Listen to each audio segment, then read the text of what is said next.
book, and I'm sure I got so much more sales because of it. Yeah. You know, my co-host is a painter, and like so we're constantly selling things on the show. It's almost like a home network or home shopping network type thing, where like we make our own. Oh, I wish I brought it, but I have like this blanket, and it's just a print of my asshole over and over and over again. And like, I mean, you would think like who would want to carry a blanket like that around, but there are people out there.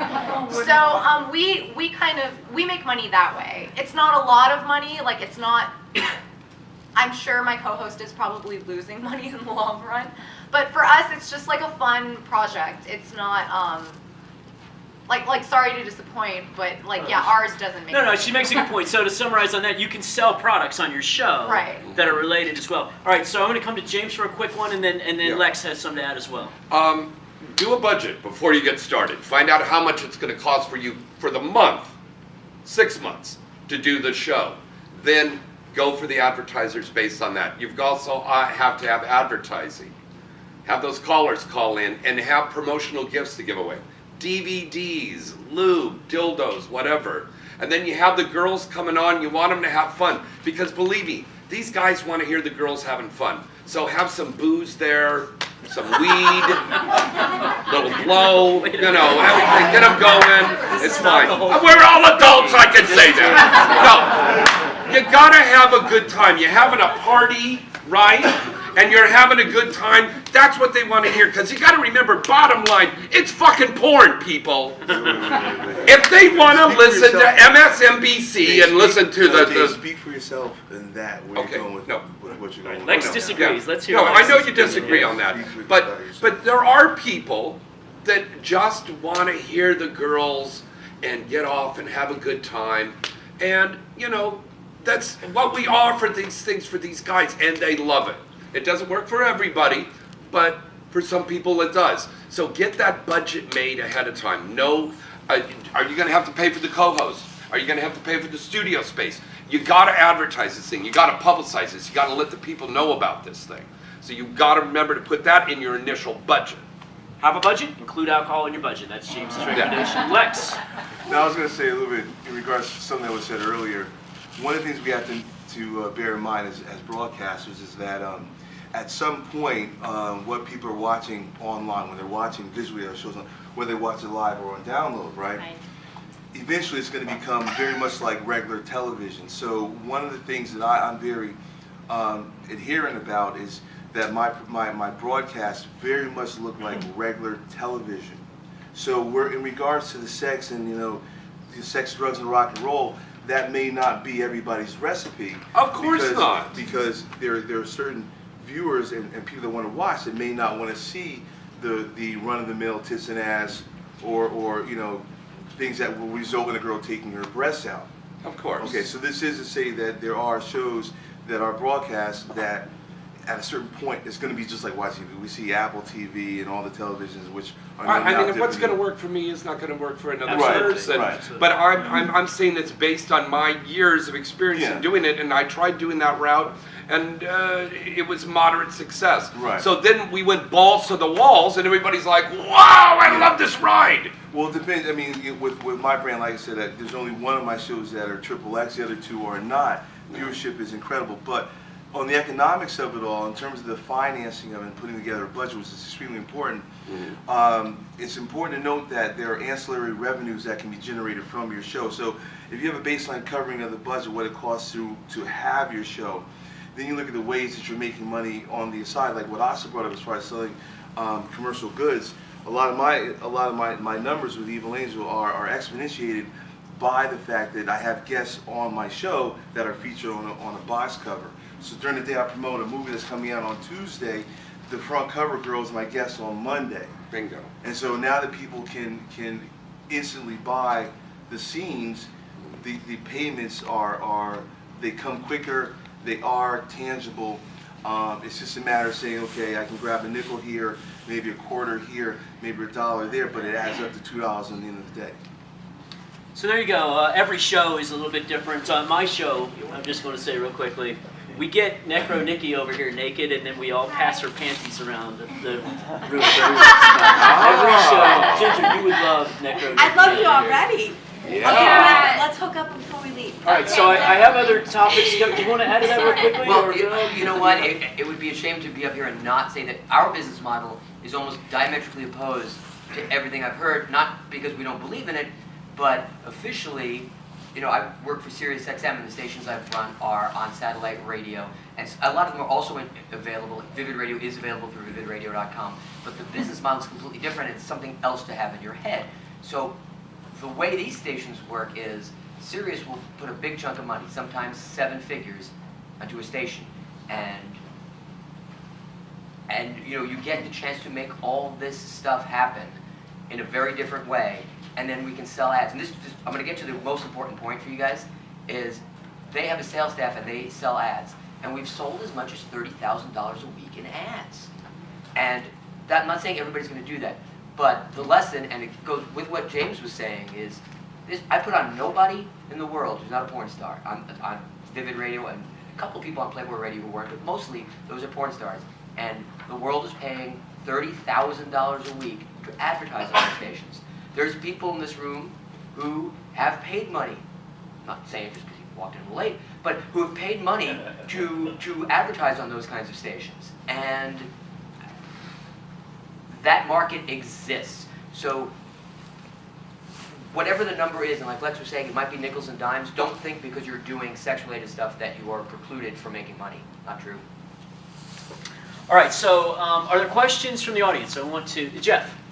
3-part question for Asa. Where do I find your show? Did you say you have insertion on your show, and how do I become a guest? Bastard! And where do you get a picture of her ass on the periodic? First you have to get tested. The show is dvdasa.com. We're on iTunes, we're on Stitcher, and we're on all the platforms. What was the second question? Do you have He wants to insertion? fuck you. Oh, do we have insertion? Yeah. Yeah, but not in the way you would think. It would be more like my finger in your asshole. Oh, Yeah! Now I must pay to see that! Fuck it! And so come on. Give him a big But strap. we'll talk later. I mean, definitely. Other questions? Any questions? Yes, Tony. I have a question about syndication, and I'm going to talk in my best Will Ryder voice in this.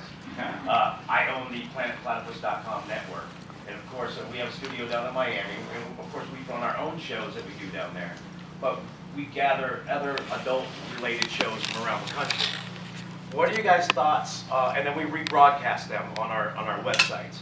What are your thoughts on syndication? Do you like that? Does it help your numbers? Do you want to stay on your own site? How do you guys feel about that? I absolutely love the thought of syndication, and the fact that I can do a show, have it be mine, do what I want to do, and someone else will syndicate it, just makes my platform bigger and larger and wonderful. And I want to talk to you later.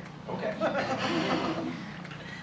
Syndication's a wonderful thing to do because the more that you can get the word out, the better. Like, And what would be the con? I don't understand. there is no Am con. I like totally missing? Advertisers are going to love that Right. because they're getting more exposure. The only con that we've come up with is if it's contracted under somebody that they can't do that no matter what. Or if you're trying to build a thing on your personal URL, which once you're out there, your show gets more listens, but your URL may not receive as many hits. But that's however you want the numbers to go, Right. your URL or your listenership. You need to find out from the station. Years ago when I was at K-Rock, there was a guy named The Poor Man that was on there years ago. That son of a bitch went and sold his shows to a station down in Australia with not getting the okay from K-Rock. Right. So they came by and they sued him and everything, and you know, he's a homeless guy or something now. But always check out first and make sure that it's okay to syndicate it. But I mean, come on, kids, we're talking about internet radio, so you own the thing, so there shouldn't be a problem. Real quickly, Farrell, you told me a couple of months ago that the way for any of us to really succeed in this industry is to aggregate content. Yeah, that was exactly, I think, exact words I used. When some people were starting up some stuff, Glenn was starting a new business, and I said exactly this: aggregate, make friends with Ginger and with Lex and with James and with Asa, and cross-pollinate your stuff. your fans will become their fans will become your. If you think you can go in this tiny little tube and your fans will be there and they'll be there forever, and don't do that. Steal other people's fans and let them steal yours. They're not going to leave you. Have enough faith that your people believe in you and or maybe you suck. And if you suck, don't believe in yourself, and then It's true, and I think like within the podcast world anyway, everyone's always down to do something like a content exchange. It's kind of like on YouTube, like you see all the famous YouTubers on each other's show, and it's basically a way to trade content and get each other's followers. And for us, that's been major. Like, if we have like Joe Rogan on or Kevin Smith on, it's like an instant, like, we get, you know, all across the board so many followers on not just our podcast, but our social media and everything. And it's definitely a way to expand your brand. So you have a question over here, and let me, while you're asking it, let me ask you. Blog Talk Radio has some odd policies in terms of adult content. They say we will not allow pornographic content, but we will allow R-rated content. And I said to them, well, what if it's audio? What's the difference? So maybe you figured out a way to work within their rules over there. Well, my shows, I've interviewed one porn star, Shy Love, who's in the AVN Hall of Fame, and that was a really good show. Most of my shows are sports. I'm a pro lacrosse player, so I have Total Lacrosse with Johnny Vegas. I do pro wrestling shows and some other stuff like that. My question, so I don't know the answer to that, but my question is, how do you guys deal with haters or people that go out of their way to... Water on a duck's back. Yeah. There's always going to be haters because of the internet. Yeah. Yes. This is a good one for James. Hold on a second. He has more haters than the rest of us. I'm leaving. You're a hater. Fuck haters. You know what? There was a time when I fucking worried about it, and Theo, the wonderful owner of AVN, said, don't worry about it. It doesn't matter. They're listening to you in the first fucking place. So there's more ratings right there. So what? You can't make everybody happy. You can't. So what? People fucking hated Howard Stern, and he's laughing all the way to the bank. Also, I think haters are actually a great gauge of what kind of audience you're reaching.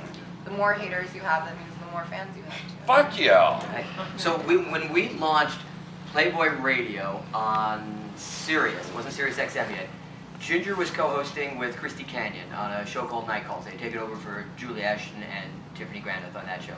And on the very first day, the Stern people were out to get us. They decided that they would do all these phony phone calls. I don't even know if you know this story. I don't think I do. All right. So it's about the third or fourth call up in the first day. And they were just see something so horrible, they were going to throw our girls off and destroy them. They didn't know what they were dealing with. So this guy goes up and he says, "You fucking whore! I'm going to take a hot metal rod and shove it up your fucking ass!" And Ginger goes, "It's hot." She had no idea this was a bad thing. And you're going to turn that hater into a lover of yours. You know, there's some people out there like Tom Likos who's created a rather incredible career based on controversy and a form of hate. So for some people out there, it's all about the hate. Yeah. And in our social engagement panel, there's a lot of people out there who with their social media campaigns, the more controversial they are, the more successful they are. So, you know, it's not my cup of tea. I wouldn't want that, and I don't think it would be Lexington's, to tell you the truth. But for some people, I don't want to speak for you. But ironically, what you say though is true. But with haters, it's almost like you don't want to cut them off or hang up on them. You want to actually engage them, because by engaging them, then they're not exposing you, they're exposing themselves. Yeah. And my whole thing is that really can make for a pretty good conversation. You might get a couple good minutes out of it. Once it runs its course, then let that person go. But if someone has a negative attitude, doesn't mean you got to slam them. Yeah. All right. So It's talk radio. You got to get the conversation going. That's how it is in the mainstream world. You get the conversation going. You get controversial, and then you're famous. I want to make sure we get to everybody's questions. And just to put it in your language, wrestling, Eric Bischoff wrote a book called Controversy Creates Cash, right? Or, oh, yeah. Yeah. Yeah. Something like Controversy that. creates cash. Yes, sir. I've been doing a internet broadcast for a little over a year now. We started off on Blog Talk Radio, and to answer your question, we almost got kicked off of Blog Talk Radio numerous occasions, and we were kicked off of iTunes for being too explicit for explicit. So we moved over to XXXpornstarRadio.com, and that's where we're at now. But my question is to go to that next step, we've got syndication deals and agreements in the works at the moment, but to go to that next level, to go to that serious, granted you'd have to tone it down, but how do you make the leap? Why would you have to tone it down? Well, you can't do insertion on Sirius. It's the radio. Fake it. It's radio. Who knows? I mean, I don't think anything. Again, I keep going back to Ginger because she's here, but if you think Ginger toned it down when we worked together, you weren't listening or watching, or that's just not how it was. I mean, I can tell you about the day Julie Ashton once had sex with a fucking machine live on the air, and I mean, we did squirting amateur. We put all that stuff on Sirius. They don't care. Okay. But let me just point out, going to Sirius is not necessarily the next level in terms of making money. The nice thing about Sirius XM, the nice thing about that type of radio is that you do get paid. You do get your money. Your checks come in every month. And you don't pay out. And you don't pay out. Right. The negative on that is that there are limitations, but there are ways around that by going, I would never really do it. It's radio. I'm just pretending to have this dick in my ass. But also, if you have another business, if you have Gingerland Auctions, whatever it is, man, you want to be in front of 7 million people. The money might not be the money I pay you in salary. That might be the number 3 or 4 thing on your bank account at the end of the month. But it might be the thing that feeds the 3 in front of it. Yes. So how would you go about what's the process for a show to say, hey, maybe consider it serious? Well, if you want to do something on Vivid Radio, here's the thing. Anybody can do this. Write me an email, farrell@vivid.com. It's really easy, and we'll talk about it. But it's not this. It's, I got to listen to what you're doing. You got to fit in. It's got to be sex. You have a huge disadvantage because it's a station for girls. Sure. Because guys call in and they want to jerk off. We interview major porn stars, and we have new girls come in every week. We just did Bonnie Rotten yesterday, so. Bonnie's great. I Do did you have Bonnie any Rotten male recently. hosts? Do you have any male hosts on your station? We don't currently have any male hosts. We've had 2 in the past, so it's not unprecedented. One was Glenn. One Last as long as I could. Right. One was Phil Verone, who has a line of swinger videos for Vivid. And Paul Fishbein, don't forget. Oh, right. I'm sorry. 3, right. Paul Fishbein, who... And Steve. Well, Steve did a special, Yeah. but... and I've been trying to trick Lex into doing something with us. So it's not impossible for you. But if you look, Paul Fishbein, Lex, they may be more recognizable names, but it's possible. If you want to do it, I want to hear what you've done, how you can entertain the audience, and I will tell you if you don't have real radio experience, we'll put you through a class. You don't have to pay for it, we'll pay for it, but you'll sit there and you'll have to take a class and learn how to do it right and throw a break and how to do your formatics and the correct way to introduce you guys. We'll train you how to host a radio show. Those classes are usually run by a woman named Sam Phillips, who was a Penthouse Pet, and hosted on KLSX for, 10, 12, 15 years. You know how many years she was there? 20, maybe. Yeah, so, but a real pro who's done it and done it incredibly well. And that's what we would do, and then you would do a demo show off the air. If that works, we'll do a demo show on the air, 1 hour, see what you got. So there's a process. It may take months before you get to the air, but it's completely opposite of everybody else's business model. You guys turn the switch, I got my show, and I'll get good with time. Sirius, publicly traded, billion-dollar company, you got to come to us good. What did you do to get kicked off iTunes?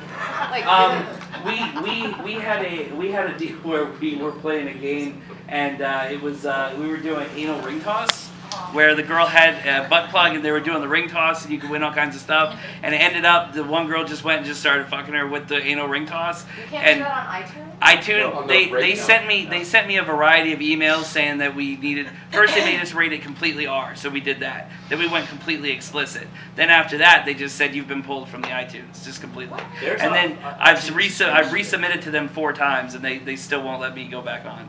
So now we just brand our show Too Hot for iTunes and we moved on. The worst stuff on my show. We have time for one more Crazy. question, or what do you? Yeah, go ahead. Okay. You have a question? Hi, yeah. What do you know about the demographics of your audiences? And just, we're talking a lot in the adult industry about the female side,